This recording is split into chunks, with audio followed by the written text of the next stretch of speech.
Assalamualaikum warahmatullahi wabarakatuh. Di sini saya dari kelompok 5 akan menjelaskan pengertian dari asas kebebasan berkontrak.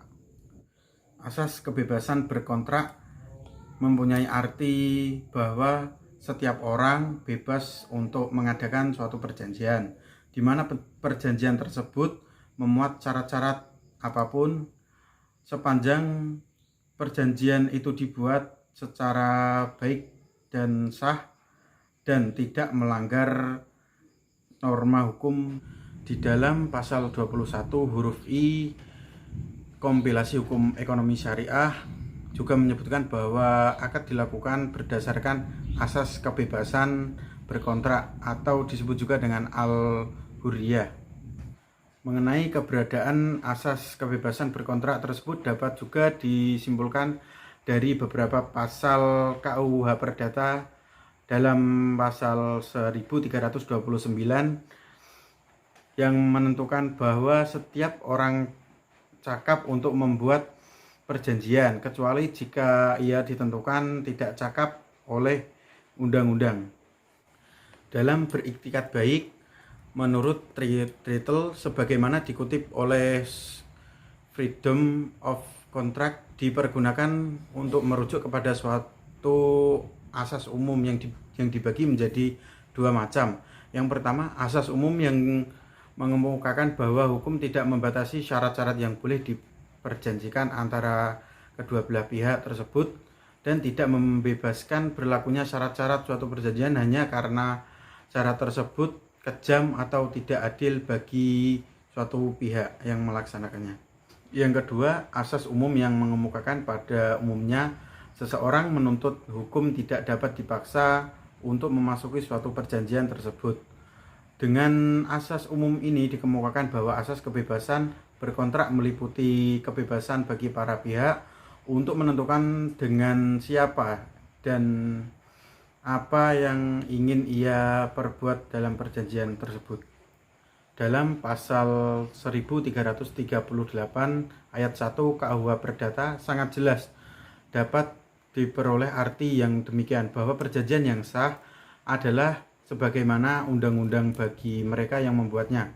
Jika perjanjian disamakan dengan undang-undang sudah pasti akan termaknai bahwa di dalam perjanjian itu setiap pihak wajib menundakan dan mengikatkan diri dalam setiap pemenuhan hak dan kewajibannya masing-masing.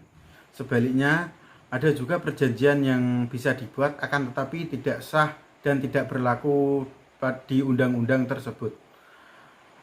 Maka penting untuk mengutip pasal ini, yaitu pasal 1338 KUH Perdata yang terdiri dari 3 ayat yang meliputi yang pertama, setiap perjanjian yang dibuat secara sah berlaku sebagai undang-undang bagi mereka yang membuatnya.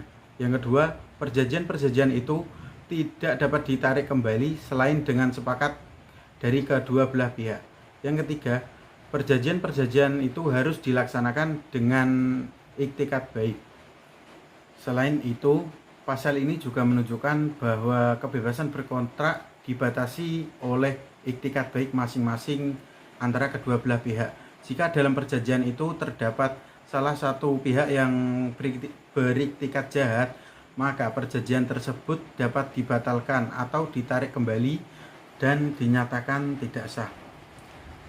Berdasarkan uraian di atas, maka dapat disimpulkan bahwa hukum yang dapat dikatakan memiliki kedudukan yang paling utama di dalam hukum perikatan yaitu asas beriktikat baik. Suatu perjanjian dapat dikatakan tidak sah apabila tidak memenuhi syarat sahnya perjanjian itu sendiri dan menyimpangi iktikat baik itu sendiri. Suatu perjanjian kalau terjadi paksaan atau kekilafan maupun penipuan merupakan penyimpangan terhadap ketertiban dan kesusilaan, juga bertentangan dengan iktikat baik itu pun sendiri. Terdapat keadaan-keadaan lain atau prasyarat yang menyebabkan kontrak tidak terdapat dilaksanakan.